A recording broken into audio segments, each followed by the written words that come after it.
Welcome to the Marvelous Middle Age Podcast, where we are building a community of people who are in the midst of midlife, sharing our stories and learning from each other along the way.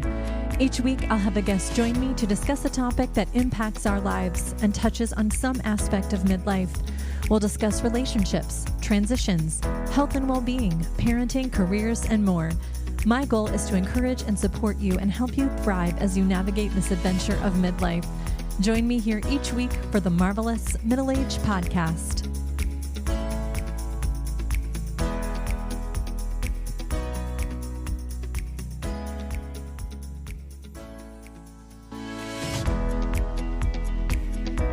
This week on the Marvelous Middle Age Podcast, I'm speaking with Susie Winkowski. Susie is a wife, a mother to 2 grown children, and has 4 grandchildren. She has been caring for her husband for the past 10 years after his diagnosis of dementia. In this episode, Susie talks about advocating for loved ones with dementia, how they can continue to be part of our communities, and how important it is to include those with dementia in gatherings and events. Susie shares how connection and purpose have helped her in her caregiving journey as she recently joined the team with Dementia Friendly Linn County. If you would like to become involved with Dementia Friendly Linn County or Dementia Friendly America, please see the show notes for more information.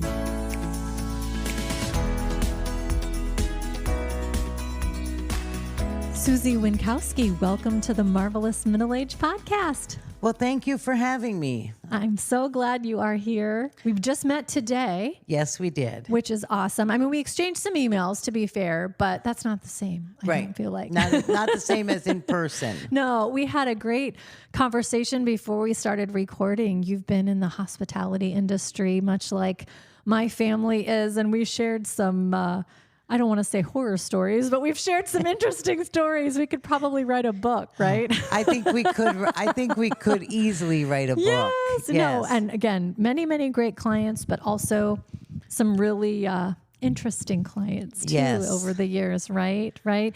Well, before we get into talking about caregiving, would you just mind introducing yourself to the listeners a little about your family and about you? Sure. I am Susie Winkowski, and I caregive for my husband. Yeah. My husband and I lived in Upper Michigan most of our lives, where he was a science teacher, and we opened a retail store up there.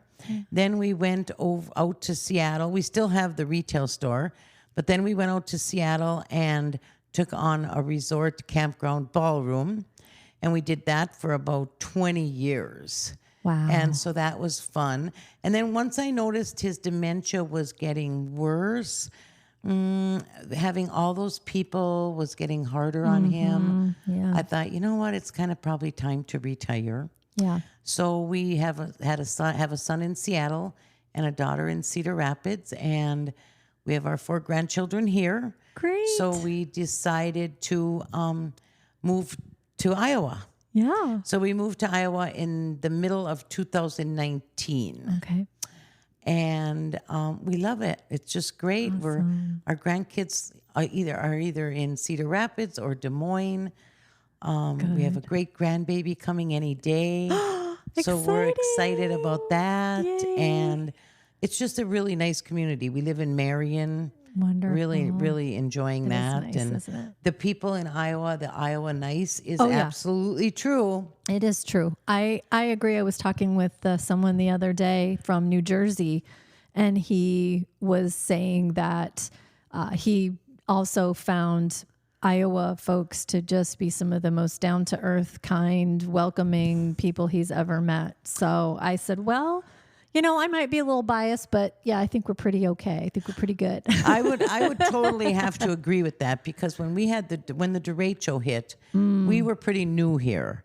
Yeah. And everybody was knocking, all my neighbors were knocking on my door and checking on us. And I saw so much humanity during that time that it just amazed me what it was like to live here. It was awesome. Yeah, it was incredible the way the community really came together to support each other, neighbors helping neighbors, and people just, you know, if a tree needed to be moved, like people would come in with chainsaws and get rid of it. And it was just, I was marveling at that. Exactly. I am too. And I live in a neighborhood where my neighbors know my husband has dementia. So they're always kind of watching out for us. They're always helping. I try to go out and snow blow my driveway and they always beat me to it. Right. You're not going to do this. We're going to take this for you. Exactly. I love that. That's that Iowa nice. We're very, very fortunate to live here. It is. I agree. I agree completely with that sentiment. Yes. Absolutely. Well, we met and we're connected by Kathy Good from the Chris and Susie DeWolf Family Innovation Center for Aging and Dementia. Kathy very generously gave many hours of her time and recorded some episodes with me for this series. And when I was talking with her about people she knew who were in the midst of caregiving, your name came up. So thank you so much for being here with me today to share about your journey. Well, thank you for having me. Yeah. I think we need to get the word out on dementia. So sharing is very important. I agree. I completely agree. I think the conversation around dementia, around caregiving, around caregivers and what their experience is like and how to navigate all that comes with that is so important. And I think it can be very isolating. So I think the more people we can get out talking about this, it was one of the reasons I did this series was because I just don't feel like you hear as much about it as you should. So I totally agree with you. There is such a stigma that's associated with dementia that across the country, nationwide, we need to get rid of that stigma. Absolutely. And I am such a firm believer, and Kathy knows this because I've said it in many meetings, that I believe that a person living with dementia can still have a great quality of life and they can still continue to do things that they did before, maybe just in a different way. I love that statement because it is so true, first of all. And I agree because I think people automatically assume, well, gosh, they can't be involved in this, or we shouldn't include them in this, or they can be just as much of a contributor to their communities, to their families, to the workplace, to wherever they are as anyone else, but they may just need a little bit of support or a little adaptation for things. And I think that awareness will get us there. It takes time, and it takes people like you and Kathy and others that are spreading the good word and doing the work to spread that word. And I just wholeheartedly agree with that. Absolutely. It's so true. And we're very fortunate that we have Kathy Good as the head of that innovation center. Yes. Because Kathy doesn't have blinders on. She lets people run with ideas. And I know there's sometimes I teach a memory cafe out there, facilitate a memory cafe. And this year I went to her and I said, you know what? These people can't go to the Iowa State Fair. It's too much walking, too many people. It's a lot. So we're going to bring the fair to them. And she kind of looked at me. She goes, Susie, tell me you're not bringing a cow. Yeah, right. I'm like, right. no cows, but we're going to bring the fair to them. So in that afternoon, we made all kinds of games for them to play. We had all kinds of fair foods. I love it. And everybody left there smiling. And that is my only goal in facilitating all these, the Memory Cafe, the Good Time Social, is that when they come, they let go, they have fun, they leave smiling, and they leave happy. I love that. Well, I think that's a great goal. And again, if you live in the Cedar Rapids, Marion, in this area, and you have not connected yourself or your person you're caring for to the center, the Innovation Center, I will put a link in the show notes to that and how you can get connected, because one of the things I was just astounded at was all of that programming. You were talking about some of the things that you facilitate. There's so much going on out there. The calendar is jam-packed, whether it be programs, events, meetings, support groups, all kinds of things, depending on what you're interested. It seems like there's something for everyone out there. Oh, there definitely is. The calendar is getting more and more packed, and we're happy that that's happening because it's a beautiful center. Yeah. Oh, and, it is. You know, you can just go out there and sit down and have a cup of coffee, and the view is beautiful, and you'll always find a friendly face and someone that welcomes you. And you're welcome to come to any of the events out there. Linn County is very fortunate to have that. Yeah, I agree. Yes. Second that big time. Absolutely. Well, would you mind sharing with the listeners a little bit about your caring situation with your husband? You mentioned kind of when you started seeing some things. What does that situation look like for you right now? Could you just kind of describe that for us? So probably around 2016, 15, I noticed my husband was forgetting a few things. Yeah. I would say, can you bring a fire pit to campsite 1? And I'd see him riding around, not really knowing where he's supposed to be going with it. So then I was in a fortunate position where once I realized this, I could schedule a person to be with him and he could still feel like he has purpose. Yeah. Because that's so important.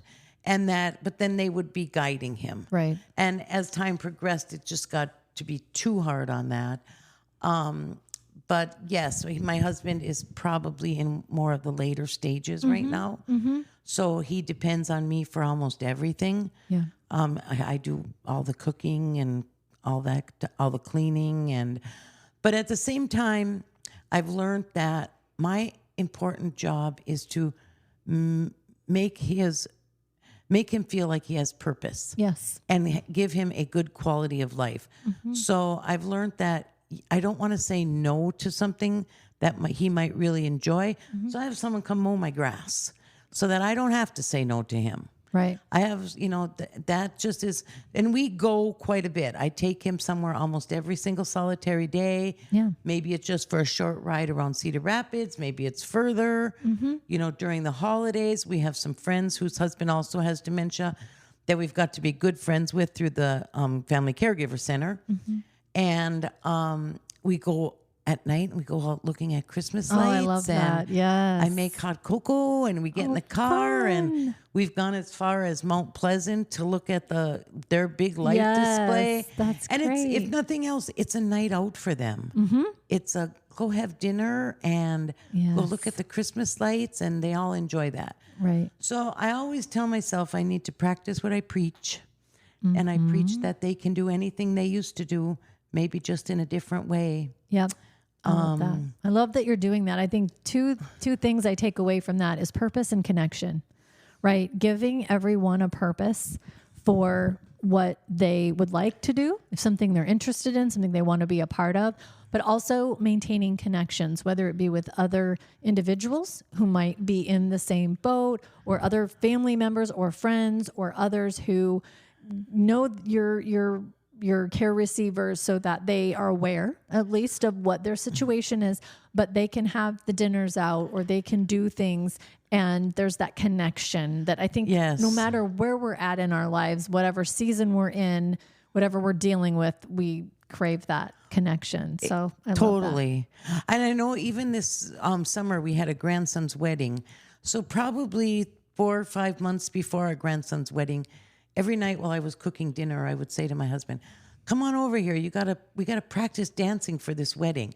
Aww. So I'd put music on while dinner was cooking, and him and I would dance around the kitchen. I love that. And then he felt comfortable dancing at the wedding. Yes. Yes. Yeah. But I think we're making progress on this. I don't know if Kathy Good has mentioned this, but there's a group of us that are working on making Linn County dementia friendly. Yes, I've heard of this. Yes. Please share about that. We had a big parking lot party in June that we worked a lot on. Yeah. And now that we've launched that and we've got approved by Dementia Friendly America, now we're in September, myself and 2 other people that are on this task force are going to put a presentation together out at the Innovation Center. Great. And you can come there and we have all become dementia champions. Okay. So we can go out to businesses and say, hey, can we help you get your business dementia friendly? Can we train your staff to become a dementia friend?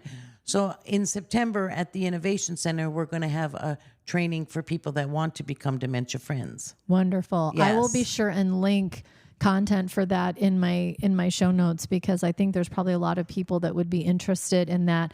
I also love what you shared about going out to employers, because one of the statistics, and I'm not going to get the numbers right, but there was a statistic that I read that from a survey, I don't know if AARP did it or who did it, but that many caregivers, a very high percentage, felt that employers were not only aware, but not very accommodating for people still in the workforce who are caregivers, And so I think it's not that anyone is doing anything, nefarious, but they're just not aware, and they're not aware of how caregiving affects people and impacts people.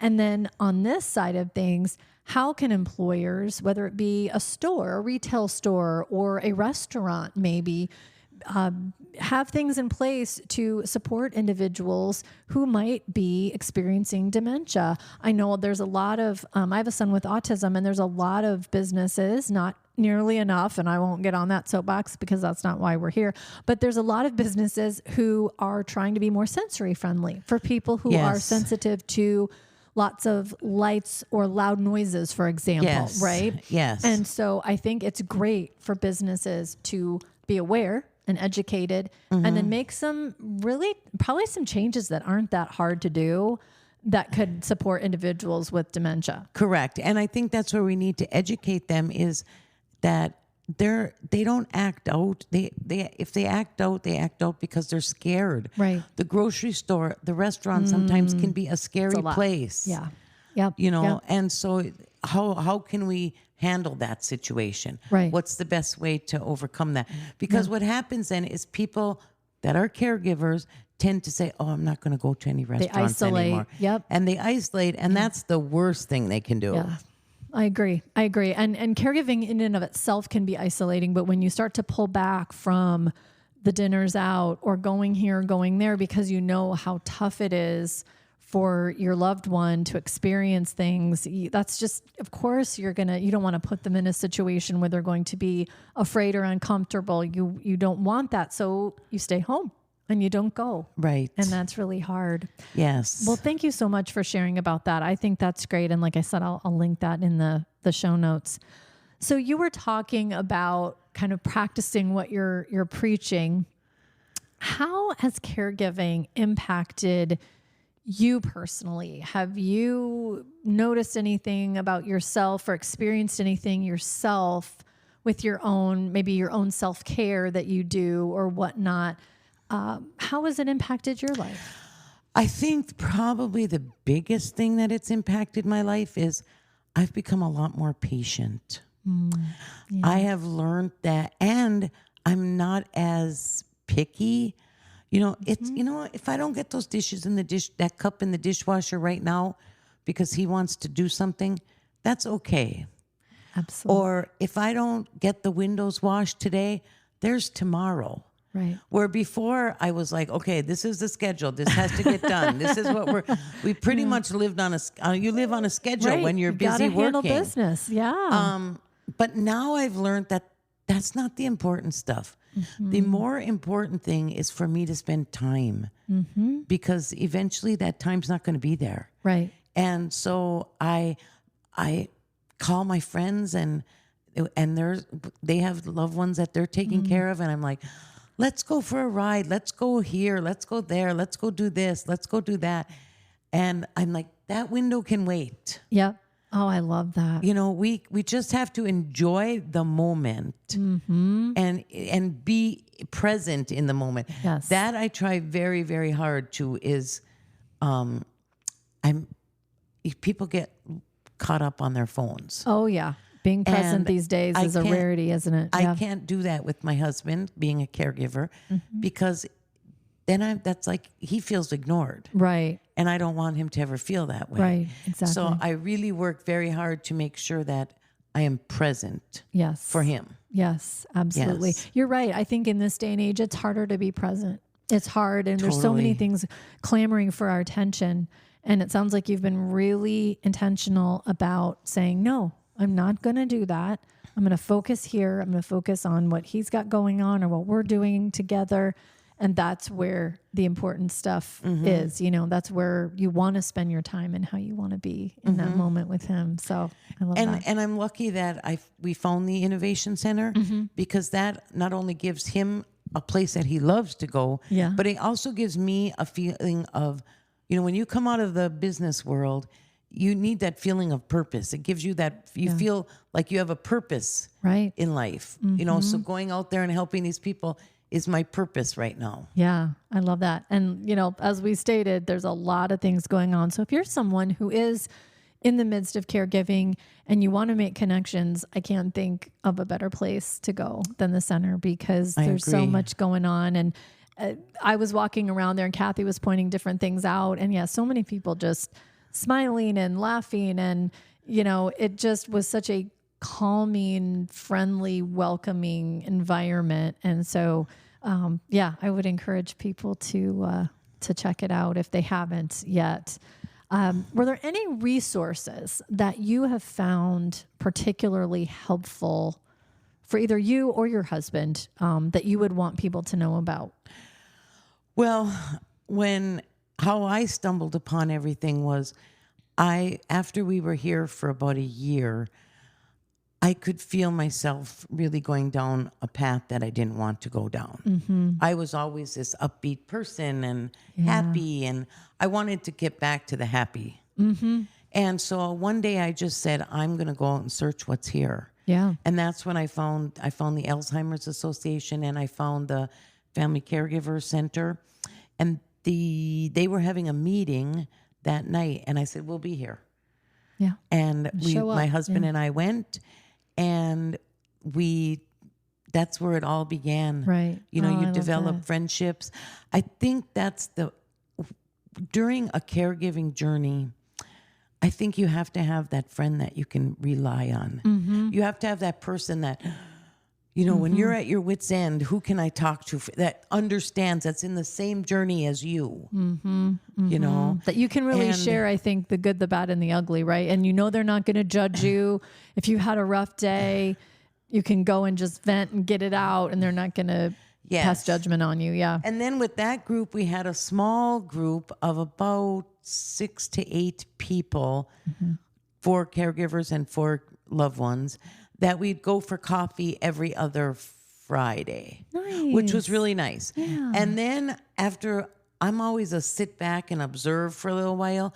So after about a year of the coffee, I was like, you know what, guys, we can do more than this. Yeah. And so I decided to have a barbecue at the 4th of July at my house. Oh, fun. And so we did that. And now we are up to about 30 people. Oh my gosh, that's a good group. Hopefully you're not preparing all the food for that. Everybody helps out. And we go out every other Friday. Oh, yes. And we have lunch or sometimes later in the day we'll have dinner. And then twice a year we do a barbecue at my house and a Christmas party at my house.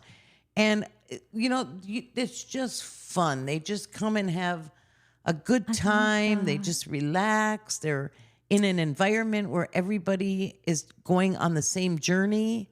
I love it. And we've made some very deep friendship bonds through all this. All of us are watching out for each other. Yeah. In this group. Kind of keeping an eye out of someone struggling or needs support. You're there to help. Hearing you talk about all of these connections is just really, first of all, it's just affirming and uplifting, because I think instantly when someone hears the word dementia or Alzheimer's or cancer or whatever the, situation is for the person, you immediately think, oh gosh, it goes kind of into this negative thought process, right? Of, oh, we're not going to be able to do this and we can't go there and do this. And you're describing something really counterintuitive, I think, to what most people think about when they think about caring for an aging person.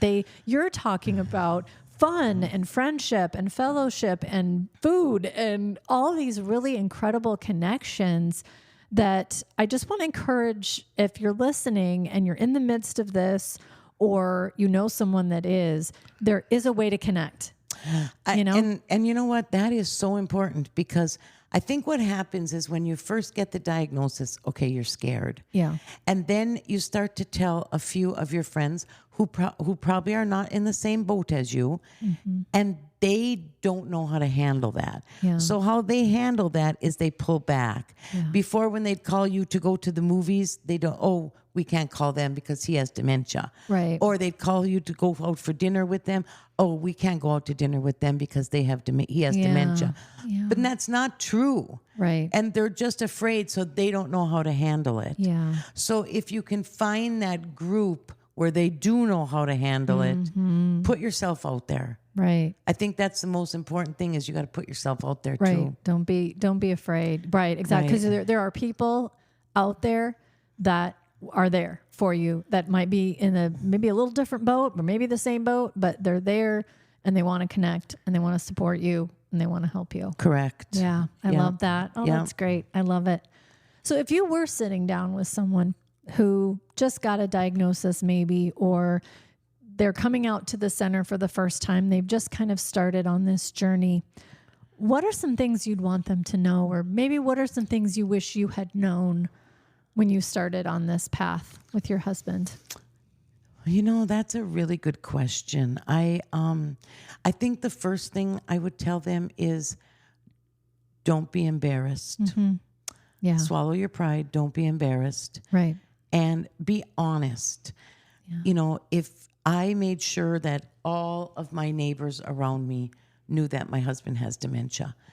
And the reason for that is I didn't want to hide that, because it's a fact. He has dementia. Right. And I think once you open up and you can admit that fact, then when you tell people, they understand it better too. And all my neighbors know I'll talk to you about it anytime. Right. So I think that's the first thing, is just be honest. Yeah. Right. And the other thing is, you know, search for support. You can't, you know, Can't do it alone. they used to say it takes a village to raise a child. Well, it takes a village to be a caregiver. Absolutely. You cannot do it on your own. You have to have a circle of support around you, be it family, be it friends, be it your church, wherever you can find that support. Yes. And my other thing would be, don't be embarrassed. Yeah. Take your husband out or your loved one out to a restaurant. Right. You know what? If you have to cut up the food at that place, it's okay. Right. It's Absolutely. okay. Yeah. And just don't be embarrassed about anything. Just continue as much of a normal life as possible. Right. Exactly. I love that you said that, because I think that is another reason why caregivers tend to isolate, is because they don't want people to see their loved one in a certain way, or, you know, like you said, the cutting up of the food is a good example. Like, they don't want people to see that. But I think, and we need to keep working on this. You and I think both agree that the word and the normalizing this needs to be continuing, right? Because the conversation just needs to be had. And, you know, so that more people do understand, right? That more people do understand that. And so that it's not, you know, a foreign concept, right? To see someone out that might have Alzheimer's or dementia needing some support in a restaurant, for example, that it's just not a big deal. It's like, so what, you know? Correct. And if we can get to that stage, we'd be in so much better shape. Yeah. Yes, we need to get there. More compassion, more understanding. Yes. You know, and the dementia friendly communities, I think, is a great pathway to get that conversation started. Totally. To getting it more normalized and getting Yes. more people just aware too. I think, you know, I see this in the disability world a lot with my son and stuff, just people just being aware and understanding. Exactly. You know? An understanding. Yeah. Yeah. And every day you're going to find changes. You know, it used to be, and I think the other thing is plan ahead. Make sure you have your resources for like what's going to happen 2 months down the road. Right. You know, for my husband and I we'd like to go places. We like to travel. Yeah. And it used to be fine where I could say, okay, there's the men's restroom. You go in there. I'll go in the women's. Well, now we really can't do that. And so how do you overcome that obstacle? So a friend of ours was having their 50th wedding anniversary, and they wanted us to meet them in Green Bay to go to this fancy restaurant. And I thought to myself, we're going to go, but we'll figure this out. So I got online and I found these little Post-it notes that you can say, it tells you that there's somebody of the opposite sex in this restroom that needs assistance. So when I was at the supper club and he had to go to the restroom, I took my little Post-it note, made sure nobody was in the women's bathroom, put it on the door, and in we went. Wow. And you just have to make sure that you're okay with it first. Yeah, of course. I was fine with that. Yeah. And I wasn't embarrassed, and we came out and had a great time. Right. And something so doable, and I'm not saying it's an easy thing to do, but it's something that you're like, okay, here's what we're going to do. And you use the facilities and you go out and you continue on with your evening. Big whoop, I mean, to use the technical term, I guess, but just who cares?